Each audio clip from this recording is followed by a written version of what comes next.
Which of the following is not a non-electrolyte? Options given: acetic acid, glucose, ethanol and urea. To decide which compound can act as an electrolyte, we should analyze what kind of bonding is present in it. So we know that there are two types of bondings, basically covalent and ionic.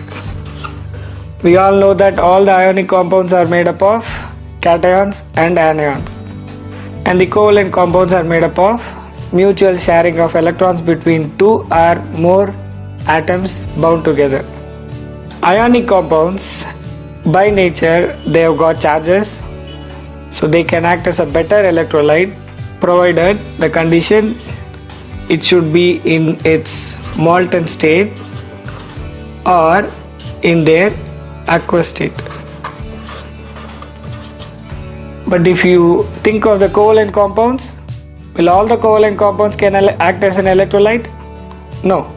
There are two types of covalent compounds, polar and non-polar. Which character can make a covalent compound a polar? You need to have a basic idea of what is electronegativity. Electronegativity is the ability of an atom to attract the shared pair of electrons towards itself. For instance, let's analyze methane with chloromethane. The electronegativity of carbon and hydrogen more or less equal if you want to refer to Pauling's electronegativity scale. Carbon has the value of 2.4 and hydrogen has the value of 2.1, which is more or less equal to each other. So carbon tries to attract the electrons towards itself, which makes it slightly positive, whereas in chloromethane, carbon and chlorine has highly electronegative atom than carbon, which makes the electrons go towards chlorine, inducing a negative charge on chlorine and slight positive charge on carbon. So these kind of molecules are referred to polar covalent compounds. Another example, if I ask you whether water molecule can act as a better electrolyte, maybe our knowledge with water we would have learned that only addition of slight ionic compounds in water makes it a better electrolyte. But if you analyze the structure properly, oxygen is a highly electronegative atom which has got a negative charge, and the hydrogen ions have got slight positive charges. So by nature, water alone, whether it is distilled or purified, it can act as an electrolyte.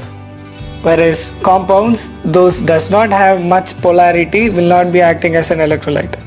So now we are clear that ionic compounds in their molten state and aqueous state can act as a better electrolyte, and with respect to covalent compounds, there should be polarity caused by the electronegativity difference. Those compounds can act as a better electrolyte. Now let's analyze the options provided. We have glucose. We all would have studied the structure of glucose. It is also known as the polyhydroxyaldehyde, which is a complete covalent compound without any polarity. You have urea, which is again a covalent compound. There is a slight polarity if you look into the structure of urea caused between carbon and nitrogen, but it is also a non-electrolyte.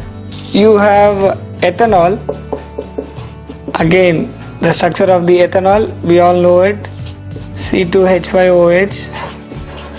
If you try to draw the displayed formula of the structure, O and H, this bond is slightly polar, but when you dissolve it in water, it can act as a better electrolyte. And the last option provided is an acetic acid, CH3COOH. When you display the structure, you have CH3 C double bond OH. This bond is highly polar when compared with the OH bond in the ethanol. On dissolving it in water, we all know that this dissociates into a conjugate base, and H plus ions. So in the provided 4 options, acetic acid can act as a better electrolyte because of the ionization on adding acetic acid in water than ethanol and urea and glucose, which are covalent.